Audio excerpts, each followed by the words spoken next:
엄마가 지금 돈 관리할 상태가 아니잖아. 엄마는 아까 점심 먹은 것도 기억 못 했잖아. 안녕하세요. 그냥 틀어놓는 라디오의 진행자 틀라치기입니다. 오늘도 저희 그틀라를 찾아주셔서 감사합니다. 구독과 좋아요, 알림 설정으로 그틀라와 오래오래 함께 해주세요.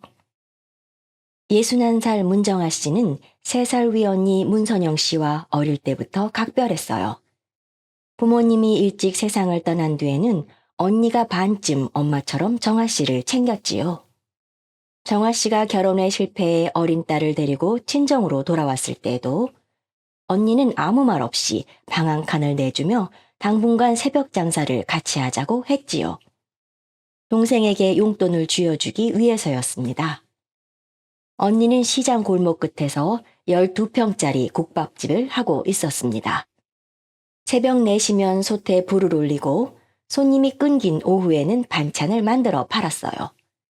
그렇게 30년을 버틴 끝에 언니는 시장 입구에 4층짜리 상가 건물을 마련했습니다. 사람들은 남편이 사업을 잘해서 건물을 샀다고 알고 있지만 실제로는 언니가 장사해서 모은 돈으로 마련한 것이었습니다. 형부는 평생 자신이 큰 사업가인 양 떠벌이고 다녔어요. 하지만 손댄 일마다 오래가지 못했지요. 한때는 식품 유통을 한다며 언니의 돈을 가져가고 또 한 번은 지인의 공장에 투자했다가 손해를 봤어요. 그때마다 언니가 식당 장부를 다시 짜고 임대료를 모아 빚을 막았습니다. 그래도 언니는 자식들 앞에서 남편 체면을 세워주려고 그 이야기를 꺼내지 않았다고 합니다. 그런 언니가 8달 전 뇌경색으로 쓰러졌습니다. 다행히 의식도 돌아오고 기억력도 정상이었어요. 그런데 오른쪽 다리에 힘이 잘 들어가지 않고 말이 조금 느려졌습니다. 단어가 바로 떠오르지 않으면 잠깐 멈추었다가 다시 이어서 말해야 했지요. 정아 씨는 거의 매일 언니를 만나러 병원에 갔습니다. 머리를 빗겨주고 재활치료가 끝나면 휠체어를 밀어 병원 뒷뜰을 돌았습니다. 언니는 발음이 조금 어눌해도 날짜와 사람을 정확히 기억하고 시장 상인들 사정까지 하나하나 물었어요. 그런데 한 달쯤 지나자 형부가 면회를 줄여달라고 했습니다. 처제가 왔다 가면 선영이가 흥분해. 의사가 환자의 안정이 중요하대.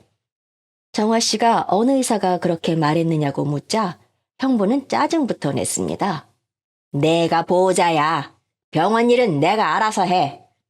조카딸도 같은 말을 했습니다. 어머니가 이모와 통화한 뒤 잠을 못 자고 과거의 기억과 현재가 자꾸 섞인다는 것이었어요. 정아 씨는 언니에게 부담을 주고 싶지 않아 방문 횟수를 줄였습니다. 대신 일주일에 2번 전화했지요. 어느 순간부터 조카딸이 대신 받는 날이 많아졌습니다. 엄마 지금 치료 중이에요. 엄마 방금 잠들었어요. 오늘은 컨디션이 안 좋아서 통화하면 안 된대요. 정아 씨는 가족이 곁에 있으니 괜찮겠지 생각했습니다.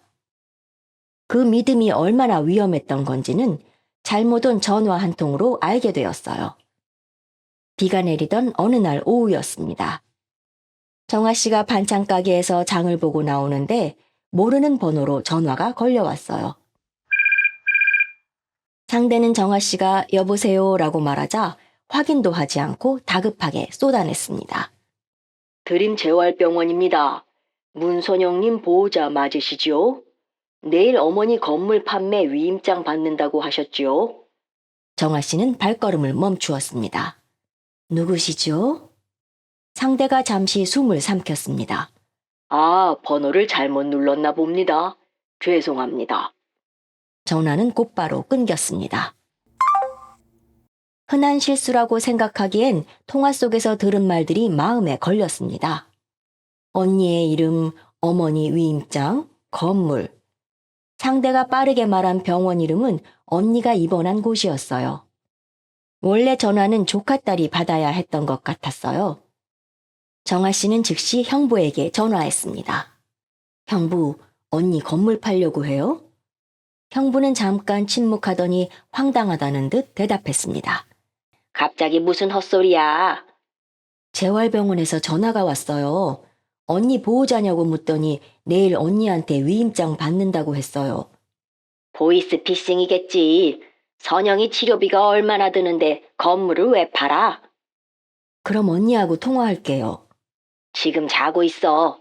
그리고 의사가 전화 많이 받으면 머리 아프다고 했어. 어느 의사가요? 이름 말해봐요. 형부는 대답하지 않고 전화를 끊었습니다. 정아 씨는 조카딸에게 연락했습니다. 조카딸은 걱정스러운 목소리였지만 내용은 이상했어요. 이모, 엄마가 요즘 사람을 잘 못 알아봐요. 이모랑 통화하고 나면 이모가 건물을 노린다고 계속 그래요. 언니가 나를 못 알아본다고? 네. 그리고 재산 얘기하면 불안 증세가 심해져요. 이모가 병원 와서 그런 얘기한 적 있어요? 정아 씨는 오히려 자신이 의심받고 있다는 사실에 말문이 막혔습니다. 언니가 평생 가장 믿었던 동생을 이제는 재산을 노리는 사람으로 알고 있다는 겁니다. 다음 날 아침 정아 씨는 병원으로 갔습니다.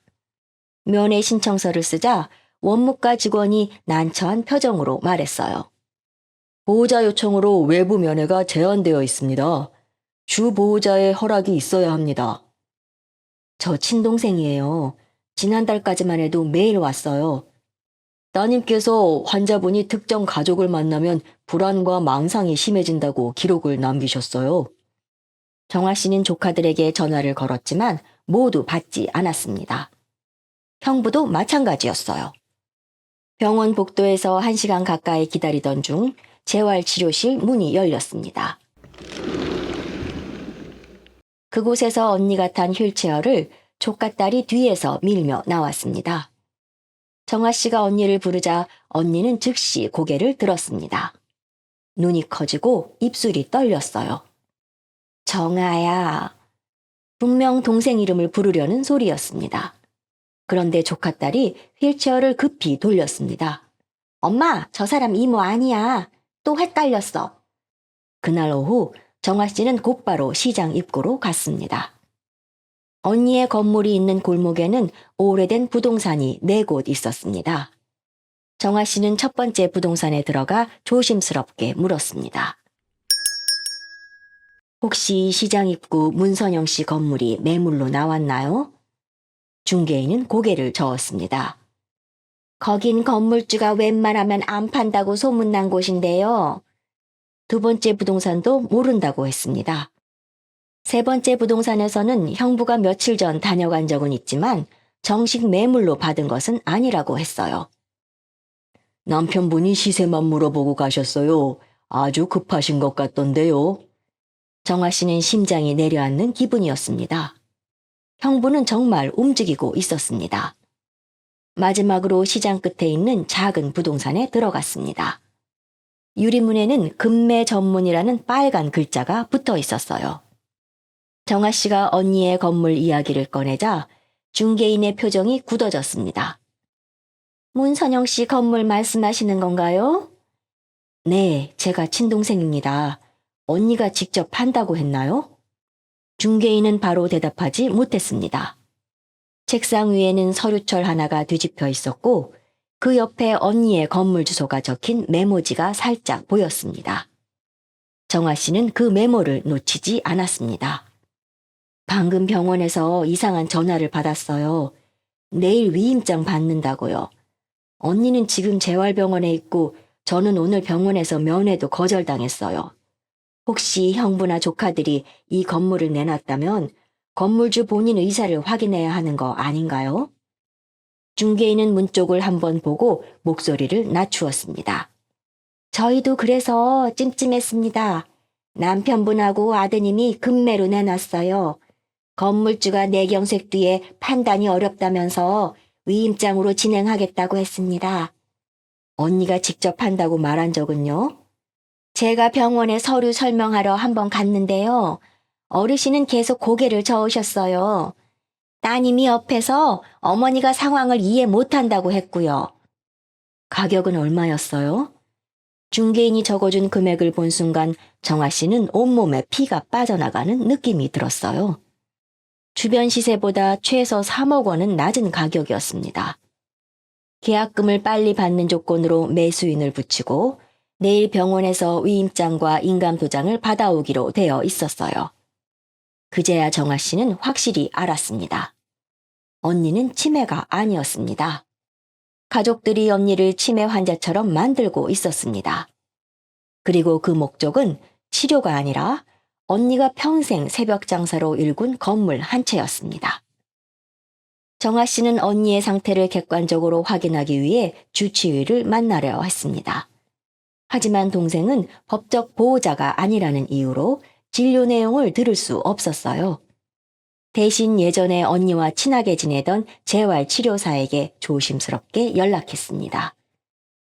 치료사는 퇴근 뒤 병원 근처 카페에서 정아 씨를 만났습니다. 선영 어르신은 걷는 기능이 많이 떨어졌지만 인지 상태는 괜찮으셨어요. 입원 초기에 날짜, 주소, 가족 이름도 정확히 말씀하셨고 계산도 하셨어요. 그런데 가족은 치매라고 합니다. 치료사는 주변을 살핀 뒤 목소리를 낮추었습니다. 최근 검사할 때는 대답을 거의 안 하셨어요. 그런데 못하는 게 아니라 안 하는 것처럼 보여요. 따님이 옆에서 자꾸 대신 대답하고 틀렸다고 정정하거든요. 예를 들면요. 어르신이 오늘 날짜를 맞히면 따님이 엄마 그건 어제 날짜야 라고 해요. 병원 이름을 말하면 여긴 아니야 또 헷갈렸네 라고 하고요. 그러면 어르신이 입을 닫아버리세요.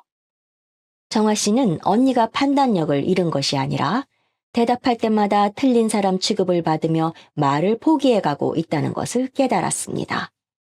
며칠 뒤 정아 씨는 병원 로비에서 조카딸이 언니에게 하는 말을 직접 들었습니다. 자동 판매기 뒤편에 서 있는데 조카딸이 휠체어를 밀고 들어왔어요.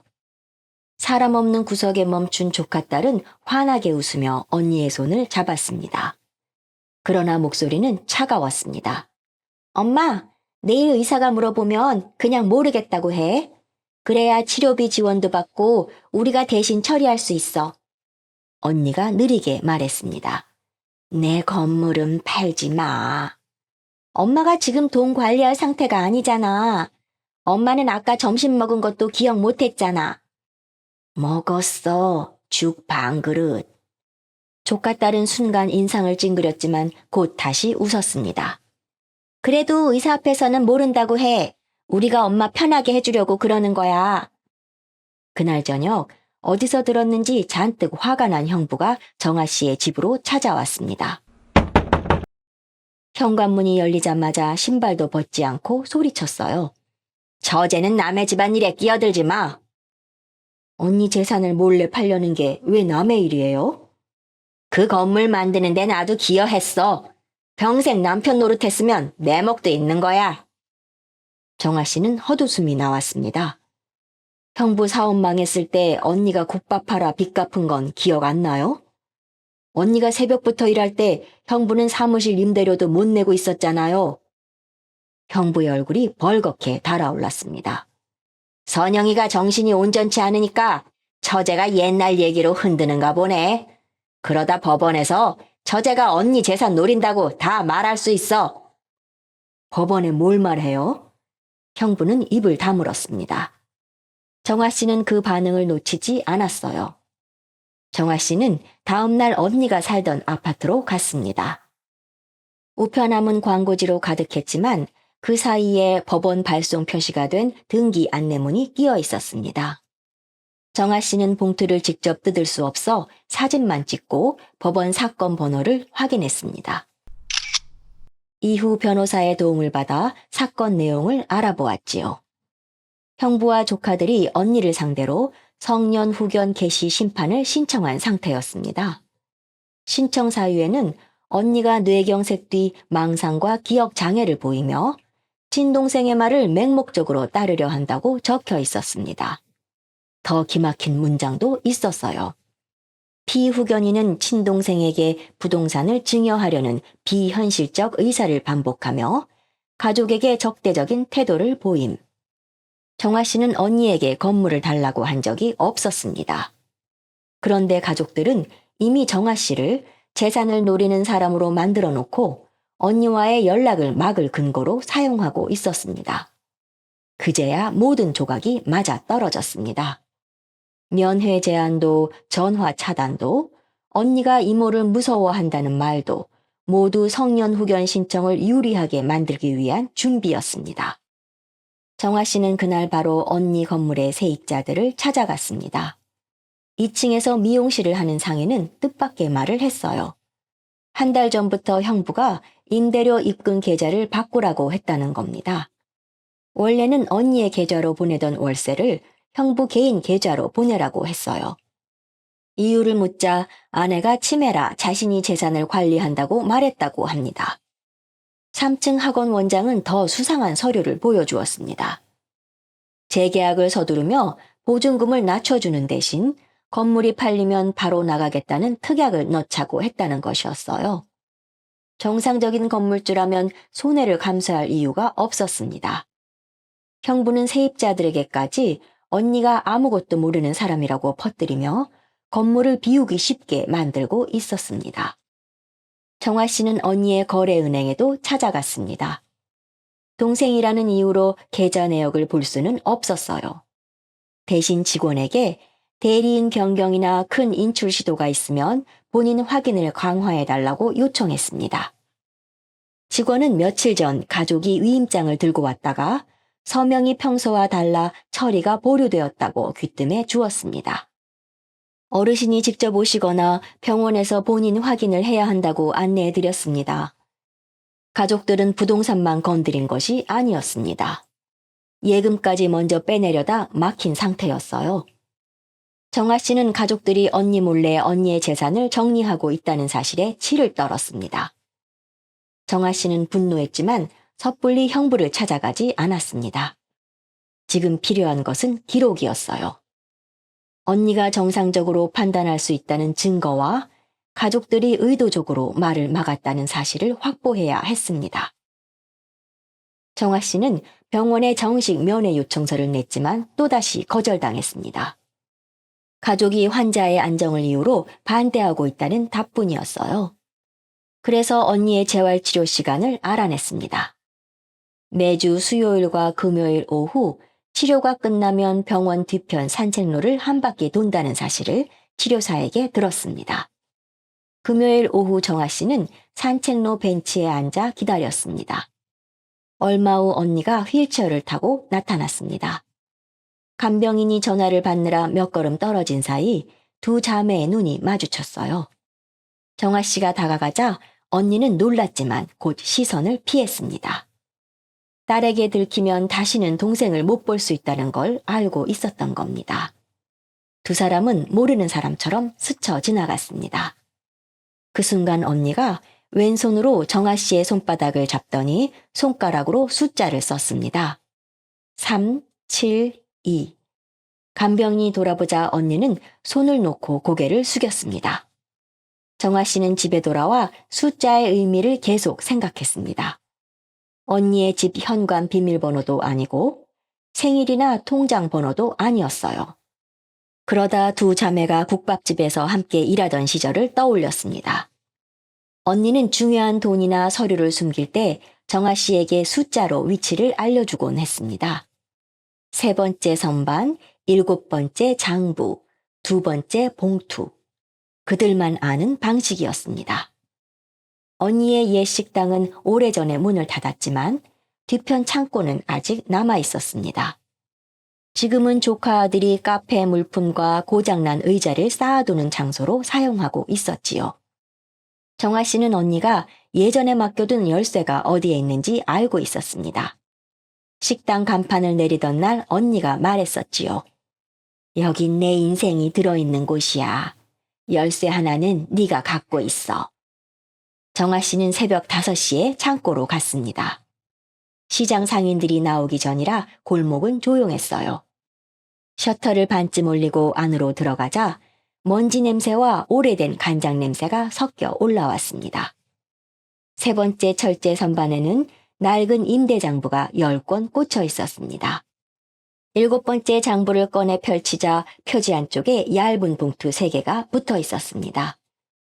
두 번째 봉투에는 언니의 손글씨가 빼곡한 노트와 작은 녹음기, 통장 사본이 들어 있었어요. 노트는 언니가 쓰러지기 석 달 전부터 기록한 내용이었습니다. 남편이 또 건물 담보대출을 말함.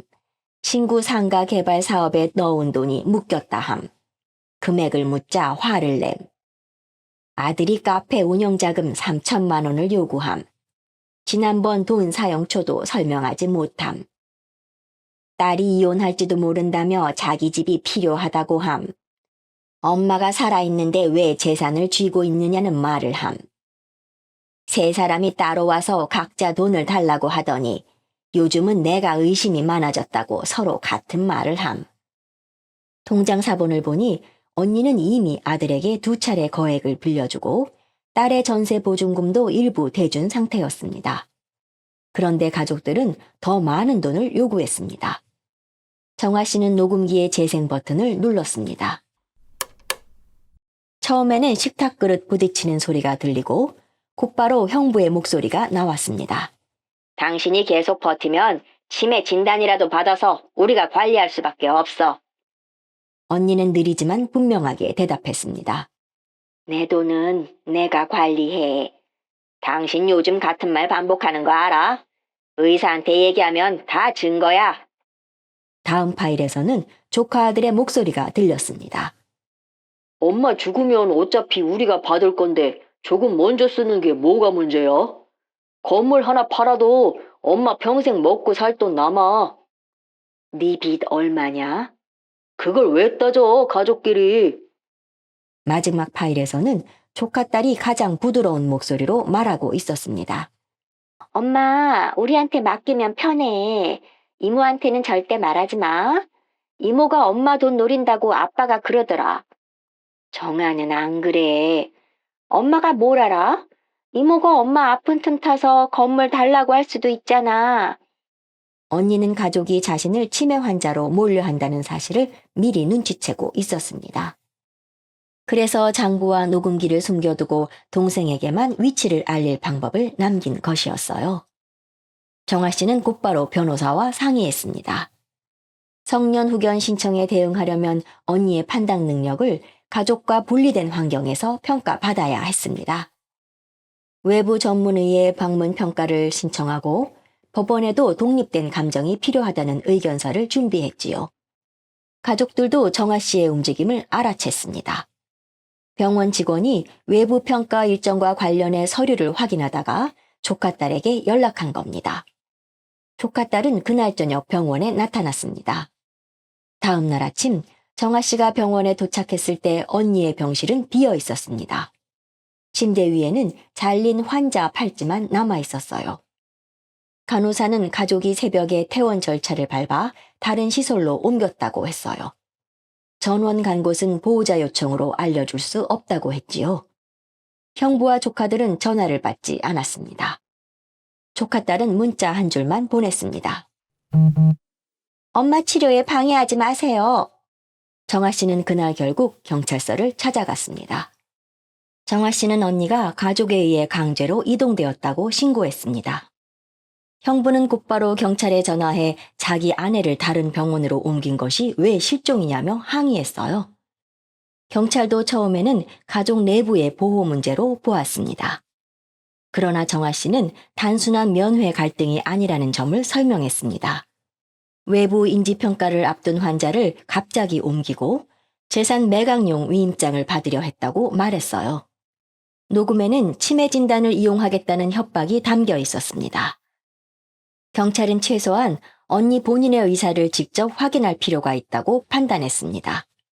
조카 딸은 어머니를 자연 친화적인 요양시설로 옮겼다고 주장하면서도 정확한 주소는 끝까지 말하지 않았습니다. 정아 씨는 가족의 이동 경로를 하나씩 좁혀갔습니다. 언니가 옮겨진 날 조카 아들의 카페는 오전 영업을 하지 않았습니다. 정아 씨는 납품업자들에게 물어 조카 아들이 큰 승합차를 빌렸다는 사실을 알아냈어요. 렌터카 업체에는 경찰이 확인을 요청했습니다. 차량은 시위 외곽 북쪽 도로에 하이패스 기록을 남겼어요. 그 주변 요양시설을 조회한 끝에 작은 민간 요양원 한 곳이 나왔습니다. 경찰과 함께 찾아간 요양원은 산 중턱에 있었습니다. 언니는 요양원의 복도 끝 작은 방에 혼자 있었고 휴대전화도 없었습니다. 시설 기록에는 중등도 치매, 가족 외 인물과 접촉 시 공격성 우려, 면회 제한이라고 적혀 있었어요.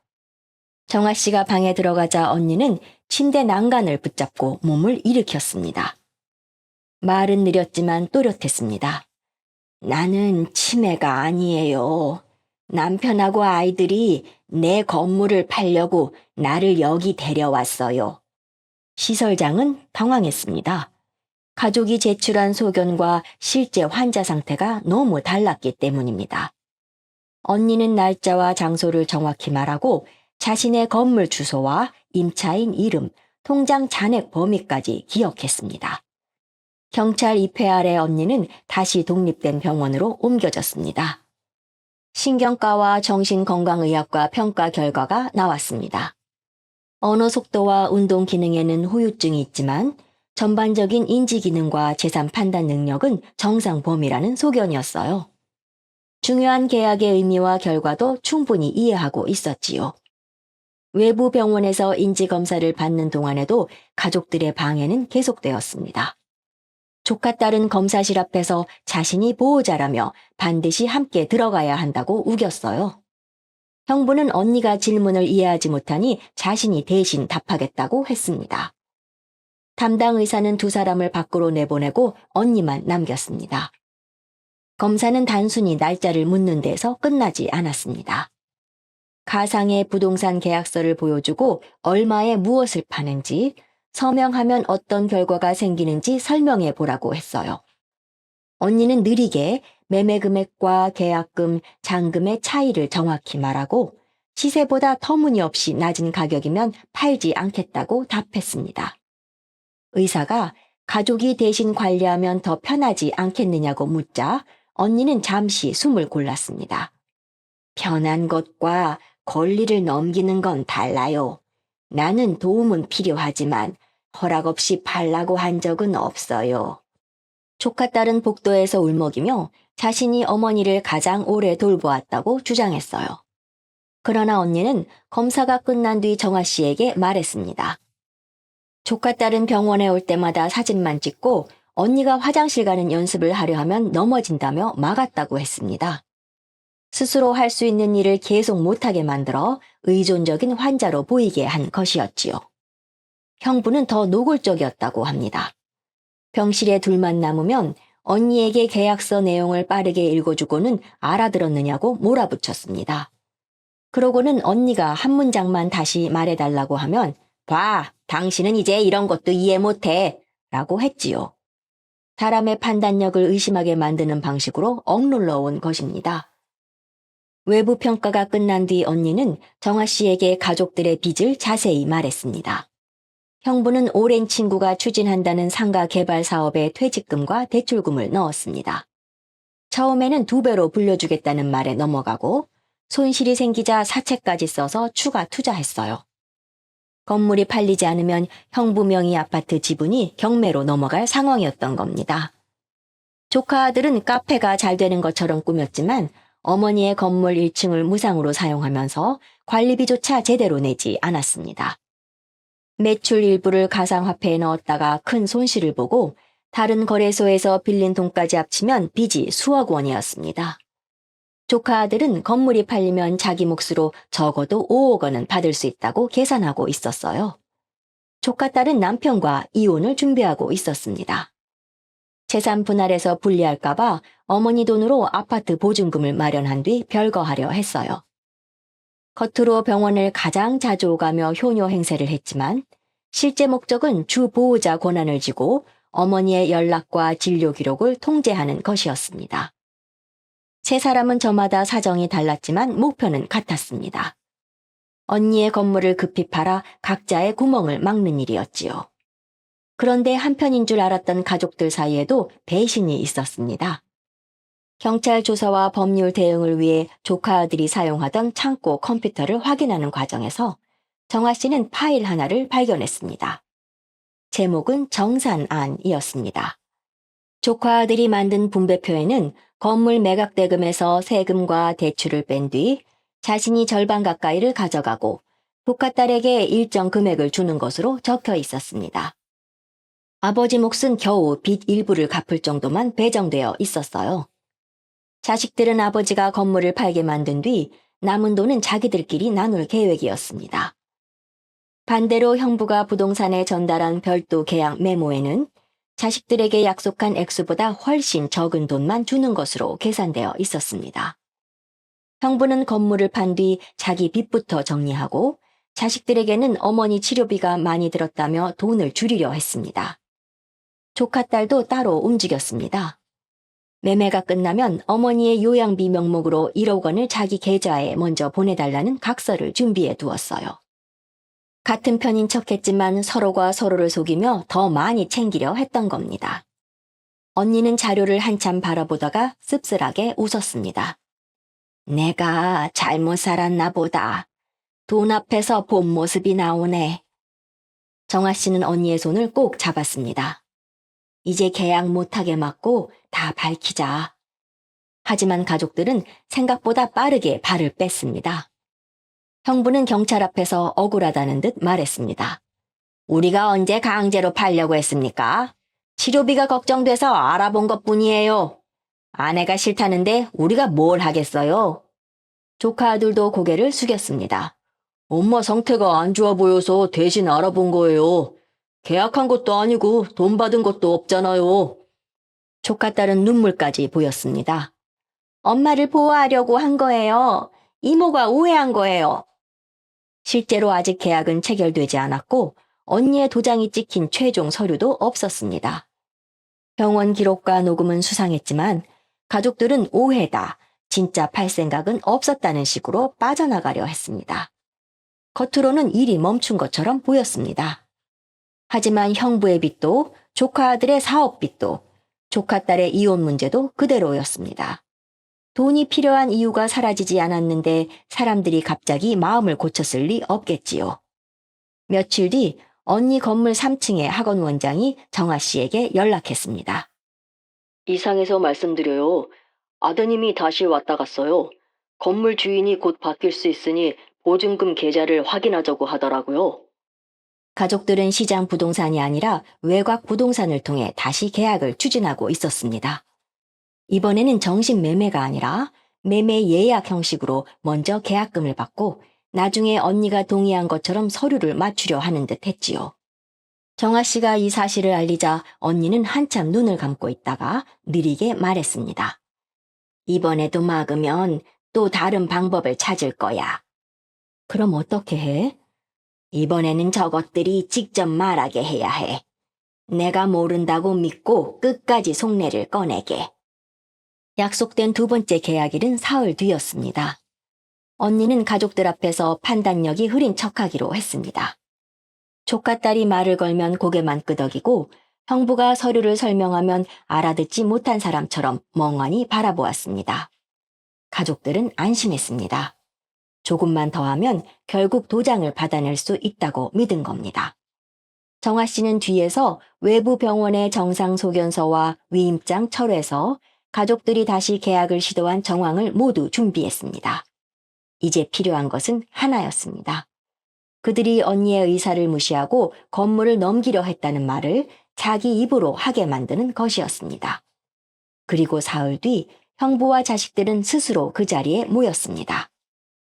계약 당일 장소는 시장 근처 법무사 사무실이었습니다. 형부와 조카들은 언니가 다시 자신들의 통제 아래 들어왔다고 믿었습니다.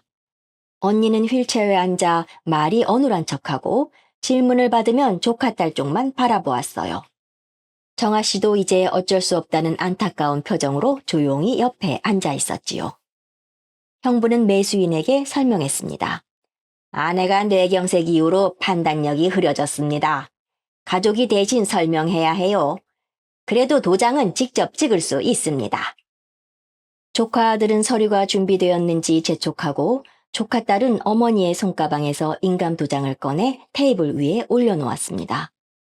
돈이 들어오지도 않았는데 세 사람은 벌써 분배 문제로 신경전을 벌였습니다. 조카 아들이 말했습니다. 계약금 들어오면 제 사업 계좌로 먼저 보내야 해요. 오늘 막아야 할 돈이 있어요.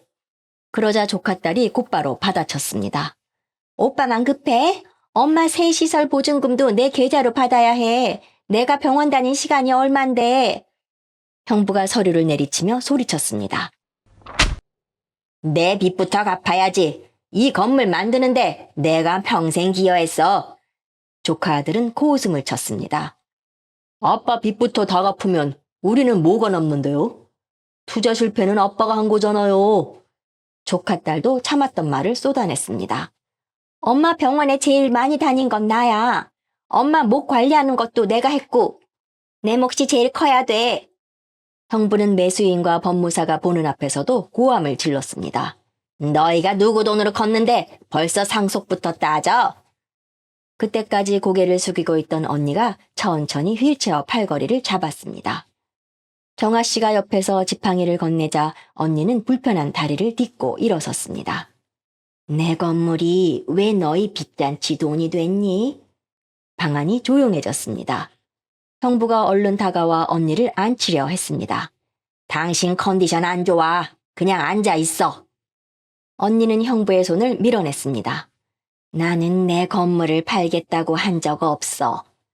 조카딸이 웃는 얼굴을 억지로 만들었습니다. 엄마, 아까 다 설명했잖아. 엄마가 아까 판다고 했잖아. 엄마가 잊은 거야. 언니는 조카딸을 똑바로 바라보았습니다.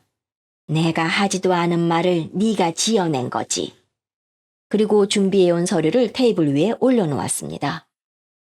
독립된 전문의의 인지기능 정상 소견서, 기존 위임장 철회서, 성년 후견 신청에 대한 이의서, 부동산 처분 금지 관련 서류였습니다.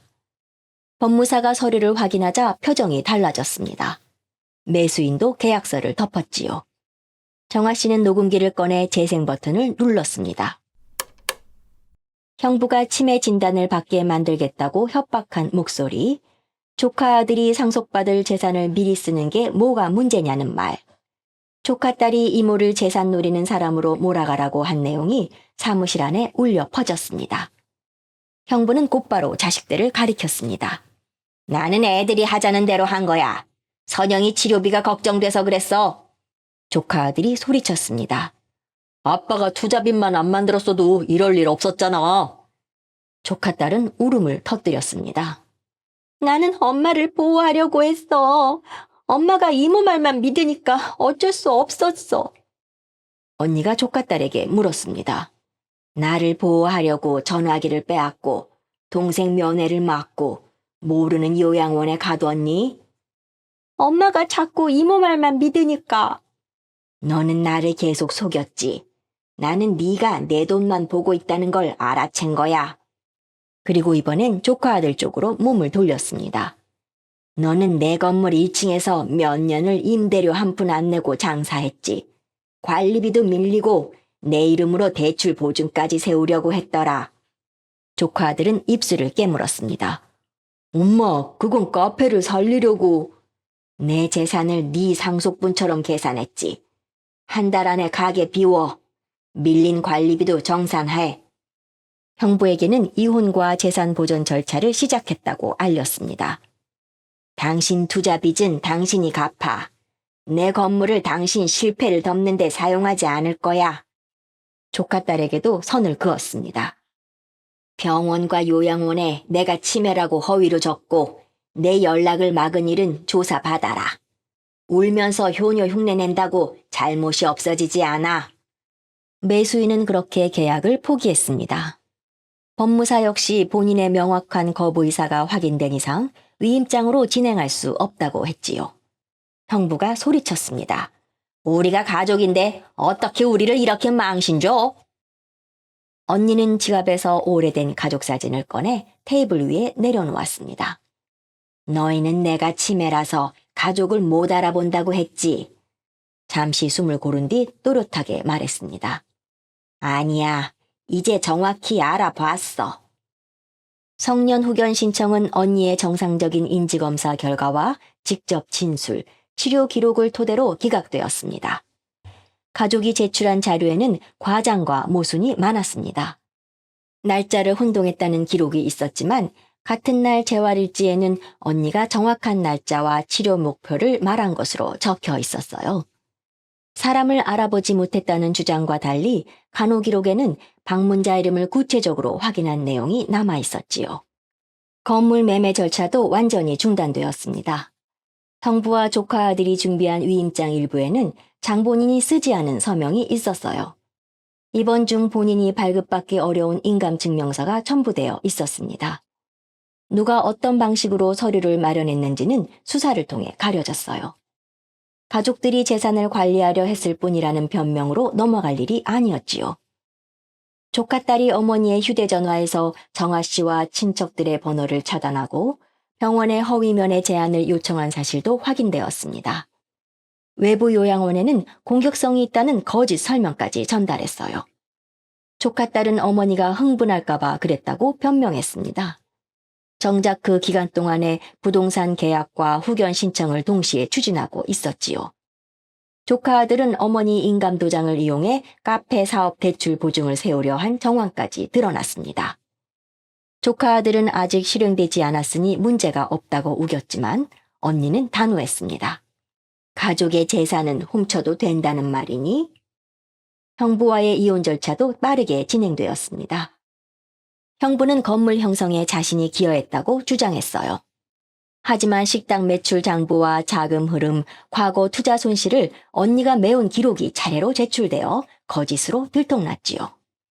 언니는 형부가 진 개인 투자 빚이 자신의 재산과 섞이지 않도록 정리하고 형부가 살던 아파트에 자신의 지분도 지켰습니다. 조카 아들은 카페에서 퇴거해야 했습니다. 처음에는 어머니가 아들의 앞길을 막는다고 시장 상인들에게 하소연했어요. 그러나 임대료를 한 번도 내지 않고 관리비와 공과금까지 밀리고 어머니 명의로 대출을 시도한 것까지 알려지자 주변의 동정도 사라졌습니다. 카페를 비우는 날 조카 아들은 마지막으로 어머니를 찾아왔습니다. 엄마, 나 여기서 쫓겨나면 망해. 애들하고 어떻게 살아가? 네가 힘들다고 말했다면 내가 도와주었을 거다. 그런데 너는 내가 말을 느리게 한다고 사람 취급도 안 했어. 네 빚을 갚으려고 나를 치매 환자로 만들었지.